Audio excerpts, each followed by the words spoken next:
একদা এক রাজ্যে একজন খুবই বিজ্ঞ এবং দয়ালু রাজা ছিলেন। রাজা নিজেকে সর্বশ্রেষ্ঠ রাজা হিসেবে প্রতিপন্ন করতে চাইতেন। তিনি সর্বোত্তম রাজা হিসেবে নিজেকে প্রতিষ্ঠিত করার আপ্রাণ চেষ্টা করতেন। রাজা মনে করতেন যদি তিনি জীবনের সঠিক সময় জানতে পারতেন, যে সময় প্রকৃত কাজ করা যায়, যদি সঠিক মানুষকে জানা যায়, যার কথা শুনে জ্ঞান লাভ করা যায় এবং সবথেকে গুরুত্বপূর্ণ জিনিসকে জানা যায়, তাহলে সে ব্যক্তি কোনোদিন জীবনে ব্যর্থ হবে না। এই তিনটি প্রশ্ন রাজার মাথায় দিবারাত্র ঘুরপাক খেতে থাকে। আর সেই প্রশ্ন তিনটি হলো: ১ নম্বর, খুব গুরুত্বপূর্ণ সময় যে কোনো কাজের ক্ষেত্রে। ২ নম্বর, খুব গুরুত্বপূর্ণ ব্যক্তি যিনি জীবন বদলাতে সাহায্য করবে। এবং জীবনের সবথেকে গুরুত্বপূর্ণ বিষয় কি? এই তিনটি প্রশ্নের উত্তর সম্রাট কিছুতেই খুঁজে পাচ্ছিলেন না। একদিন রাজা এই তিনটি প্রশ্নের উত্তরের আশায় তার সভাসদ মন্ত্রীমশাইদের আদেশ দিলেন, সমস্ত রাজ্যে ঢেড়া পিটিয়ে দাও। যে কোনো জ্ঞানী বিজ্ঞ মানুষেরা এসে আমার এই তিনটি প্রশ্নের যথাযথ উত্তর দিতে পারলে তাকে পুরস্কৃত করা হবে। তার কথা অনুযায়ী সারা রাজ্যে ঘোষণা করা হলো, এই তিনটি প্রশ্নের উত্তর যিনি সঠিক দিতে পারবেন তাকে রাজামশাই নিজ হাতে পুরস্কৃত করবেন।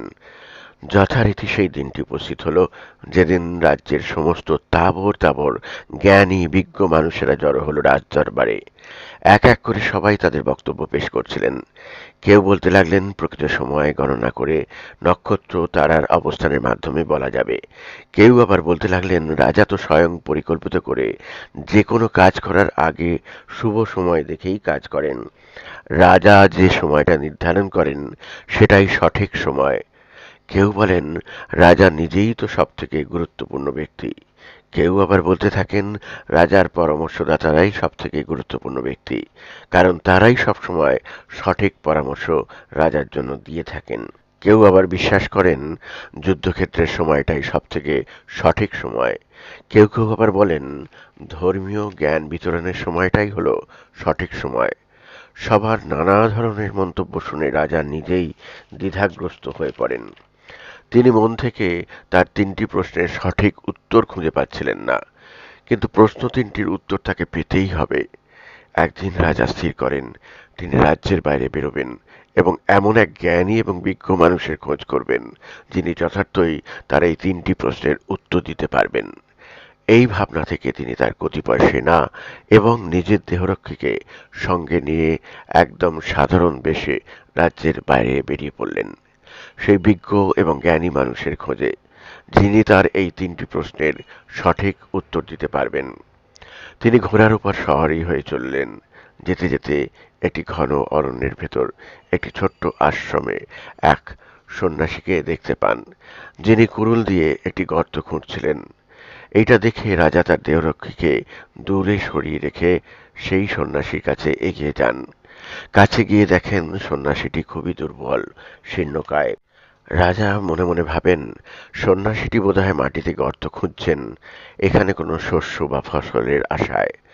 রাজা খানিক ভেবে সন্ন্যাসীর কাছে গিয়ে তার তিনটি প্রশ্ন করেন। রাজার এই প্রশ্ন শুনেও সন্ন্যাসীটি নীরব রইল এবং তার কাজে মনোনিবেশ করতে লাগলো। রাজা আবার প্রশ্ন করলেন, কিন্তু সন্ন্যাসী এখনো নিরুত্তর। বারবার প্রশ্ন করা সত্ত্বেও সন্ন্যাসীটি তাকে কোনো গুরুত্বই দিচ্ছিল না। আপন মনে তিনি গর্ত খুঁড়তেই থাকছিলেন। অতঃপর রাজা সন্ন্যাসীকে কঠিন পরিশ্রম করতে দেখে স্থির করেন তিনি সন্ন্যাসীকে তার কাজে সাহায্য করবেন। এই ভেবে রাজা পাশে থাকা আরেকটি কোদাল দিয়ে সন্ন্যাসীর মতোই মাটি খুঁড়তে লাগলেন। কয়েক ঘন্টা অতিক্রান্ত হওয়ার পরেও সন্ন্যাসীটি একটি বাক্যও খরচ করলেন না, নীরবে গর্ত খুঁড়ে চলেছেন। ঠিক সেই সময় রাজা লক্ষ্য করলেন এক ব্যক্তি তাদের দিকে এগিয়ে আসছে। ব্যক্তিটি তার পেটটাকে শক্ত করে ধরে রয়েছে, তার পেটে ক্ষতর চিহ্ন রয়েছে এবং সেই ক্ষত থেকে অঝরে রক্ত পড়ছে। এই দেখে রাজা সময় নষ্ট না করে সেই রক্তাক্ত ক্ষত ব্যক্তিকে সেবা শুশ্রূষা করার জন্য এগিয়ে গেলেন।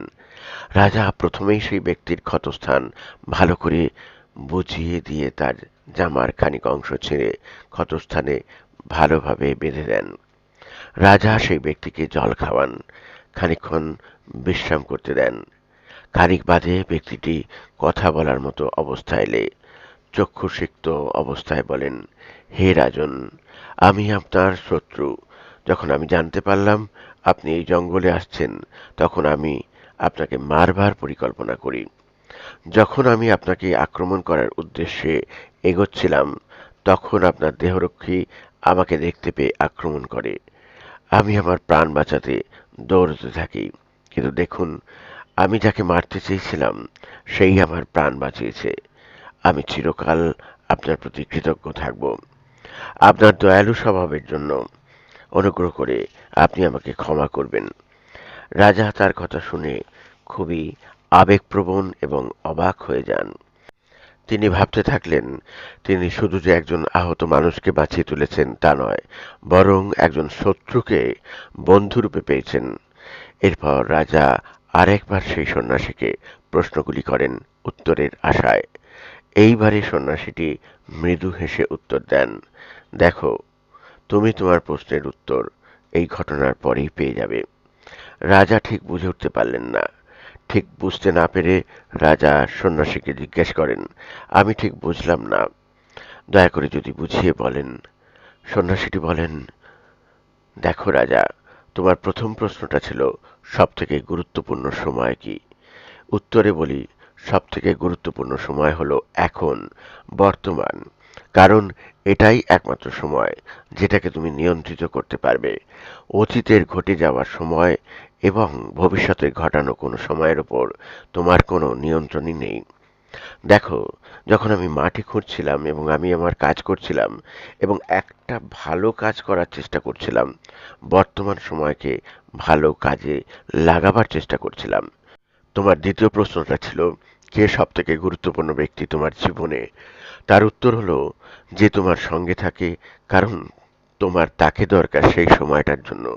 তুমি সেই ক্ষত মানুষটিকে সেবা শুশ্রূষা করে সুস্থ করে তুলেছ যখন সবথেকে বেশি প্রয়োজন ছিল তোমাকে। তুমি তাকে সযত্নে সারিয়ে তুলেছ।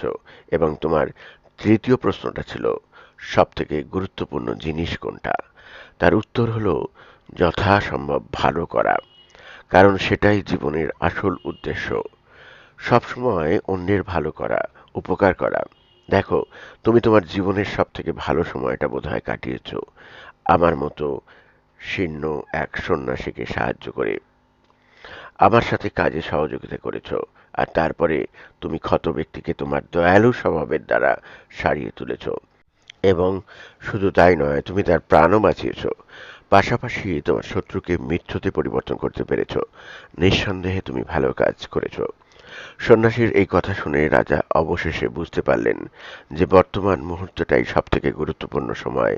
কারণ এটাই একমাত্র সময় যেটাকে আমরা চালনা করতে পারি, আমাদের আশেপাশের মানুষদের গুরুত্ব দিতে পারি, তার সাথে আমাদের সহানুভূতিও প্রকাশ করতে পারি।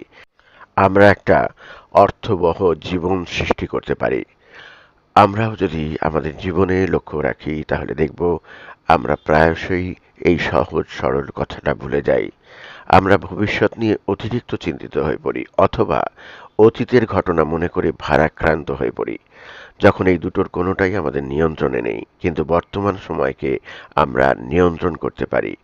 এই গল্পটা আমাদের এই শিক্ষা দেয় যে বর্তমানকে ভালোভাবে তৈরি করো।